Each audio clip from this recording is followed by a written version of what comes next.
Hola amigos, sean bienvenidos a un nuevo episodio de su podcast Neuroeduca, el podcast donde exploramos las teorías y conceptos más fascinantes relacionados con la educación y el aprendizaje.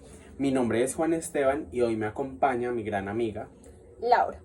Y hoy nos vamos a adentrar en el mundo de la teoría del procesamiento de la información, una perspectiva que ha revolucionado la forma en cómo entendemos y cómo aprendemos. Y como alguna vez lo dijo Cicerón, Juan, si quieres aprender, enseña. y eso es precisamente lo que haremos hoy, Laura. Iniciaremos con la teoría del procesamiento de la información. Correcto, Juan. La teoría del procesamiento de la información debe entenderse como una analogía, como la forma en que un computador procesa la información. Es decir, nuestra mente, al igual que los computadores, procesan la información de la siguiente forma. Primero, se empieza por el input, que es donde entra la información y la percepción. Es decir, donde tenemos las sensaciones y nos vemos influenciados por factores externos. Después continuamos con el procesamiento. El procesamiento es donde se interpreta o se opera una respuesta. Y en el out es donde damos la salida de esta respuesta que ya procesamos de esos estímulos de percepción. Ok, Lau, o sea, según tengo entendido, este proceso se da en tres partes. El input, que es la entrada de la información, el procesamiento, que es donde se interpreta o elabora una respuesta, y el out, que es la salida de una respuesta. Entonces, pues según yo, la mente humana procesa esta información de una manera secuencial y pues aquí es donde inicia todo. Correcto, Juan, qué compañero tan inteligente. Ok, Lau, entonces continuamos con uno de los procesos más cruciales en este enfoque, que es la memoria. Recordemos que la memoria es esencial para todos los ámbitos de nuestra vida, sea para nuestra cotidianidad, para nuestras habilidades básicas, para la educación, el aprendizaje, nuestras relaciones sociales, etcétera, ya que implica la recepción, retención y recuperación de conocimientos. Por ejemplo, Lau, ¿tú sabías que existen diferentes tipos de memoria? ¿Cómo así, Juan? ¿No existe solo uno? No, Nosotros existen procesamos la varios. información así, chas, rapidito. No, Lau, existen varios. Varios, a ver. Por ejemplo, yo te doy un ejemplo. El primer tipo de memoria que tenemos se llama la memoria sensorial, Juan. En esta es donde captamos o memorizamos nuestra información a través de los sentidos o precisamente como su nombre lo dice, a través de las sensaciones. Pero aquí hay un breve problemita, Juan, que esta memoria es prácticamente instantánea, o sea, por un breve periodo de tiempo. Lo interesante de esta memoria es lo siguiente. Por ejemplo, te pregunto, tú estás en un bus, Juan, ¿sí esto? Ok. Y en el bus escuchas muchísimas voces de los que están en el bus, de las personas que van en la calle, pero resulta que hay algo. Tu cerebro captó una voz que habla más duro que los demás. ¿Tú qué crees que se concentrarías más tú? ¿En las voces que todo el mundo habla o en lo que está diciendo esa persona que está hablando más duro? Pues yo creo que si voy en un bus, voy concentrado mirando por las ventanas y alguien pues habla muy duro, como que centraría mi atención y mi enfoque pues en la persona. Correcto, Juan. Una de las características principales de la memoria sensorial es que nosotros tenemos la capacidad de centrar nuestra atención en algo específico. Y es así, mediante esta, que guardamos la información que consideramos significativa. O sea, Lau, que si por ejemplo yo voy por una calle muy concurrida, la gente me está tocando, tengo diferentes sensaciones y de un momento a otro me llega un olor de una panadería, un olor a pan, eso sería una memoria sensorial. Claro, Juan, porque de hecho, como tú lo dijiste, ibas en la calle y habían 1000 sensaciones más, pero tu cerebro captó específicamente el olor a pan. Y puede que tú recuerdes eso instantáneamente o algunos otros días, pero si yo te pregunto en una semana qué olor captaste, no creo que puedas recordarlo. Ok, Laura, o sea que también es importante mencionar que todo el tiempo estamos expuestos a la memoria sensorial. Por ejemplo, cuando llegamos a nuestras casas, que escuchamos a los vecinos, que pasa un carro, que nos movemos, que nuestro perro ladra. En ese tiempo es pues donde nos vemos expuestos, pero pues nosotros como que ya decidimos en qué enfocar nuestra atención. Correcto, Juan. yo siento que más allá de qué tipos de memoria hay, siento que el más importante es la memoria sensorial, porque la considero como la base de todos los tipos de memoria y en sí la base del procesamiento de la información. Ah, ok, Laura, o sea que eso quiere decir que nuestra capacidad perspectiva es limitada, por lo que pues que tenemos que elegir cuidadosamente en qué enfocarnos, porque ya luego la información pasa a la memoria a corto plazo o también llamada memoria de trabajo, donde se combina con conocimientos previos, pero pues igual aquí también la capacidad es limitada, por lo que tenemos que usar estrategias como el repaso pues para retenerla más tiempo y pues que si es necesario se vuelva memoria a largo plazo. Correcto, Juan, es muy cierto lo que tú dices. ¿Tú crees que en este espacio la memoria es limitada? Yo siento que no en su mayoría. Siento que la memoria la podemos expandir hasta cuando más queramos nosotros. Ok, Lau, no sé si tú te has visto la película Intensamente, Sí, claro, Juan. que es como el cerebro de Riley, que están las emociones, alegría, tristeza, furia. ¿Sí te la has visto? Sí, Juan, Ok, sí lo he no sé si visto. recuerdas que en esa película Riley como que va guardando sus recuerdos o sus pensamientos, ¿cierto? Y guardan y guardan y guardan, pero también en una parte de la película podemos ver que hay muchos pensamientos que se desechan. Vamos desechando, desechando, desechando, porque es información pues que ya no necesitamos, ¿cierto? Entonces si en este momento tú me mandas tu ubicación y yo necesito ir a buscarte, esa va a ser una información a corto plazo. Entonces yo necesito pues liberar espacio. ¿Tú crees que en ese, como que uno se da cuenta de cuando liberas espacio? No lo creo, Juan, no lo creo así. Yo creo que uno no es como que, ay, voy a eliminar ese recuerdo, ¿no? Yo creo que uno más bien va eliminando, por así decirlo, la información que no va utilizando en su vida cotidiana. Siento que la parte más fundamental para lograr tener una memoria a largo plazo es utilizar esa información diariamente, estarla constantemente poniendo en uso. Y es así como yo creo que podemos incluso expandir nuestra capacidad de memoria.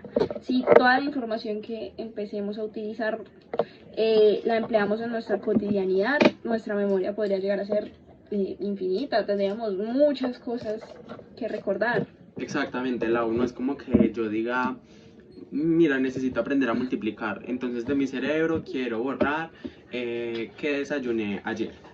No, es algo que se hace de manera rápida.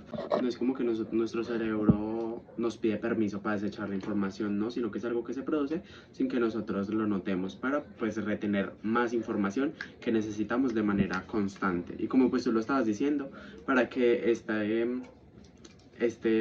tensión o este pensamiento que necesitamos se vaya para la memoria a largo plazo, pues es necesario hacer, por ejemplo, los hábitos. Los hábitos, si yo realizo hoy, por ejemplo, yo hoy quiero levantarme a las 7 de la mañana. Y si lo hago hoy solamente, mañana mi cerebro no va a decir, ay, recuerda que te tienes que levantar a las 7 de la mañana.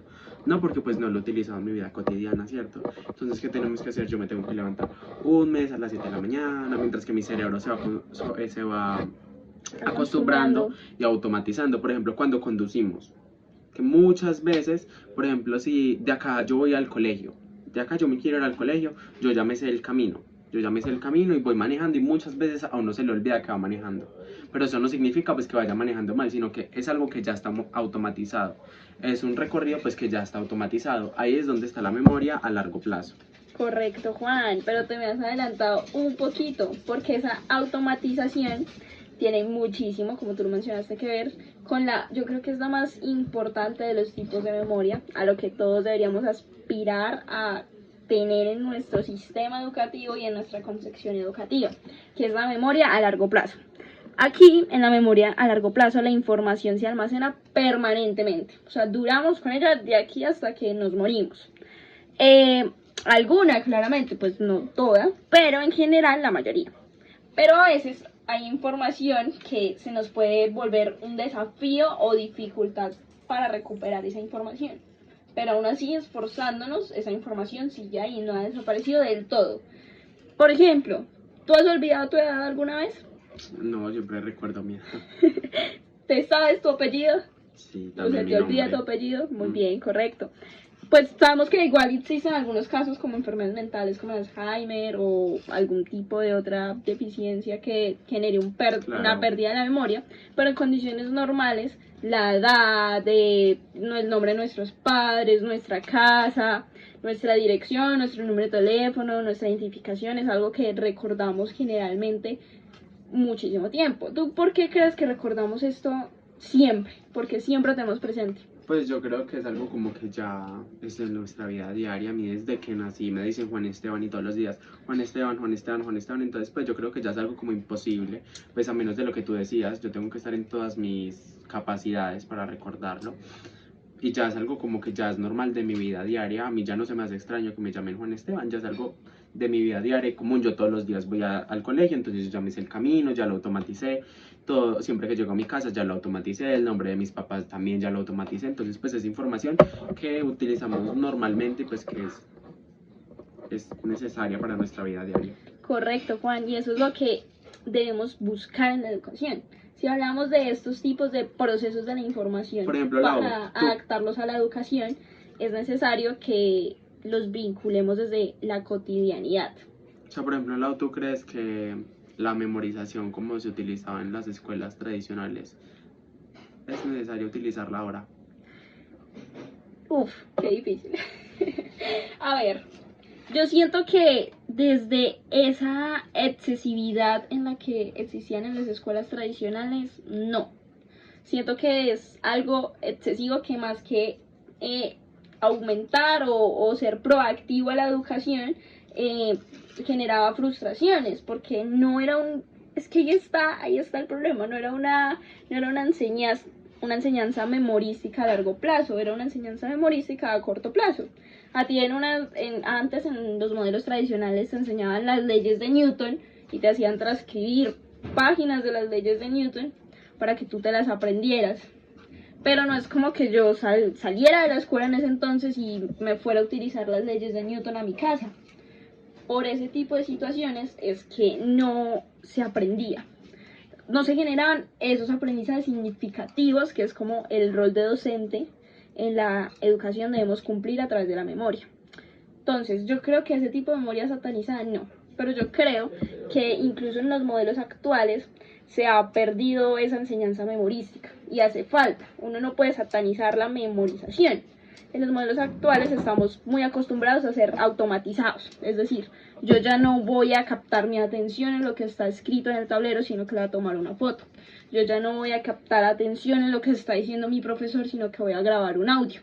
Yo no voy a captar la atención en las explicaciones porque puedo llegar a mi casa a buscarlo en internet. Entonces, ese tipo de pérdida memorística nos lleva a que constantemente nosotros, incluso me pasa mucho a mí, que se me olviden muchísimo las cosas porque estoy acostumbrada a que las hago de manera automatizada. Entonces siento que la escuela debería tratar de evitar que todo lo que hacen los alumnos sea automático. Sí, o sea, pues yo considero que lo que tú estabas diciendo, que lo memorístico, yo creo que este no debe ser un pilar de la educación. Yo pienso que la educación debe ser como más práctica, porque por ejemplo, en la... No, pero yo creo que también pues es muy importante mencionar desde mi punto de vista, la educación más allá como de lo memorístico también debe ser mucho más práctica, porque incluso pues en la antigüedad y aún en la actualidad hay muchos maestros que ponen a sus estudiantes a transcribir y transcriba o escriba hasta 5 hojas y mañana le hago un examen. Y pues yo creo que eso realmente no es útil para nuestra vida diaria, porque lo que el estudiante está haciendo es automatizar.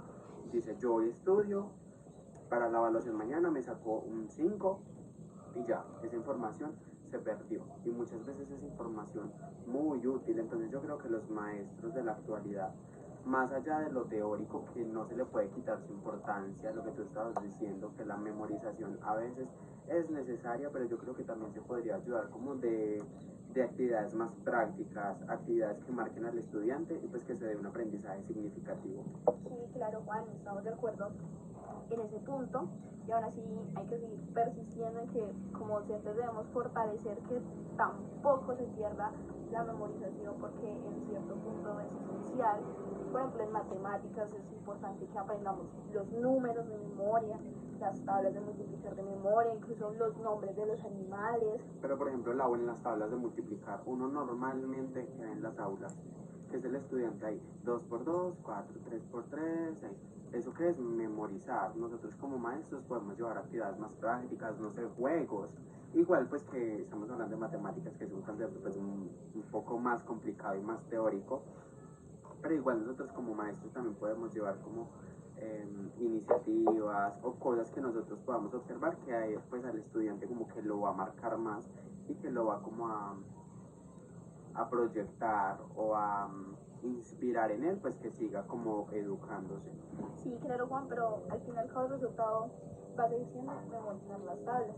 O sea, yo hablo de que, obvio, tenemos que crear estrategias muchísimo más eficientes y lúdicas para que nuestros estudiantes aprendan los números, las tablas, los animales, Claro. los departamentos y capitales de Colombia, por ejemplo. Claro. Es ahí donde nuestro rol como docente está inspirado en la lúdica, en cómo llevar un aprendizaje de una forma más fácil a nuestros estudiantes. Pero al fin y al cabo, lo va a terminar memorizando. Y Claro. esto es lo importante, no satanizar la memorización. Porque pues la memorización también es muy importante a veces en la educación, pero pues yo creo que no es verla como de esa manera tradicional que lo hacían ver antes, que si usted no se memoriza esto le pego, que si usted no se memoriza esto está mal. Como hemos visto, es un proceso, no es que yo le enseñe esto hoy y ya usted se lo deba saber para toda su vida, no, sino que es un proceso en el que esa enseñanza o ese aprendizaje a corto plazo lo utilicemos en nuestra vida diaria y que ya se pueda volver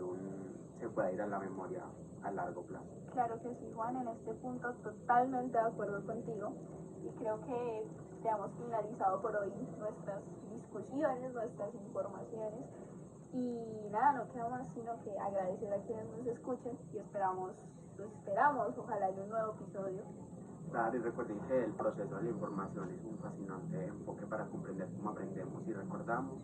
Y pues igual esperamos que hayan disfrutado esta conversación sobre ese tema tan interesante y pues que sigan aprendiendo y procesando información en sus propias mentes. Sí, correcto, Juan, hasta luego. Muchas gracias. Adiós. Chao.